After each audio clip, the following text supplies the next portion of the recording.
Suppose now what happens is womens के against में crime बहुत ज्यादा बढ़ गए, ठीक है। स्टेट ने नोटिस किया कि जो मोस्टली क्राइम्स हो रहे हैं वो वुमेन्स के साथ में हो रहे हैं रोड्स पे नाइट टाइम में, ठीक है। अब एक लॉ को दिखा कि हाँ कुछ ना कुछ लेजिस्लेचर को दिया, कुछ ना कुछ हमें करना चाहिए इसके बारे में। सपोज उन्होंने एक लॉ क्रिएट करा that no women shall be allowed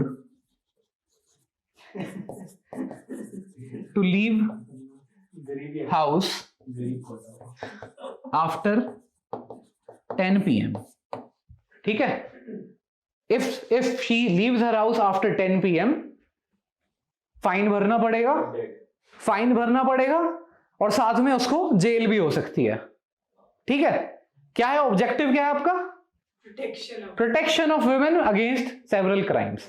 अब यहां पे क्या करा, एक पर्टिकुलर अथॉरिटी थी, वैलिड अथॉरिटी थी, उसने एक लॉ क्रिएट करा है, ठीक है। मान लो क्योंकि स्टेट लिस्ट में आता है, स्टेट गवर्नमेंट ने एक लॉ क्रिएट करा है।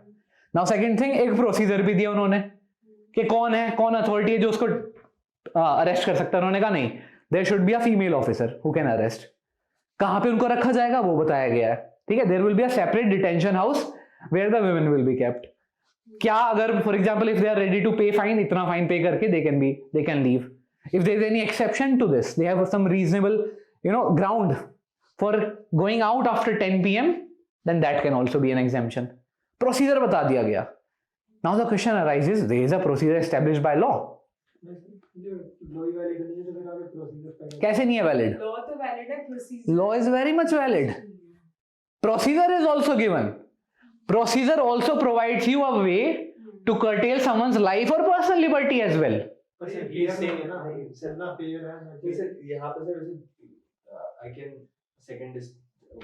हाँ जी, अब हो जाएगा ना, ये तो समझो, ये तो डिफरेंस है। When we say procedure established by law,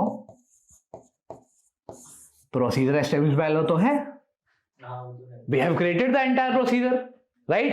तो आर्टिकल 21 को अगर हम स्ट्रिक्ट सेंस में इंटरप्रेट करें, that the way it was created at that time, of course this can be done, this is a valid law. And sir जब तक court नहीं कर रही है अनकॉन्स्टिट्यूशनल, तब तक तो वैलिडिटी है ही। वो तो हर एक में होती है, वो तो हर एक में होती है, उसमें कुछ नहीं है। स्पेसिफिकली फॉर दिस वन, हाँ जी, इसकी वैलिडिटी प्रूफ हो जाएगी, प्रूफ नहीं हो पाएगी ना 14 के नेक्स्ट। अब यही तो बात है ना, वो किस में? प्रोसीजर एस्टैब्लिश्ड बाय लॉ में नहीं है वो, that is a part of due process.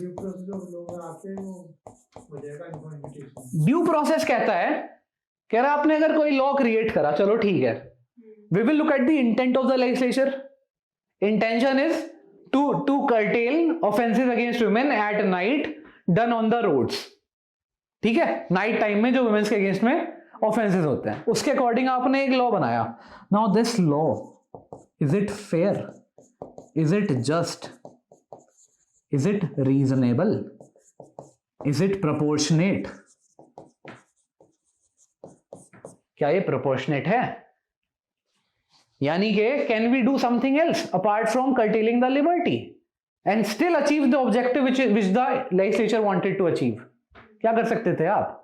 You could have strengthened the particular police surveillance at night. You could have, pointed out the particular places wherein you find most of these offenses being committed, and accordingly you could have increased the protection there. So there is a very, you could have strengthened your statutory penal laws, provided for an extended or strengthened punishment, but instead you went ahead to provide for deprivation of some persons or specifically a women's right to personal liberty, right? क्या वो यहाँ पे procedure establish by law तो है, but due process नहीं है।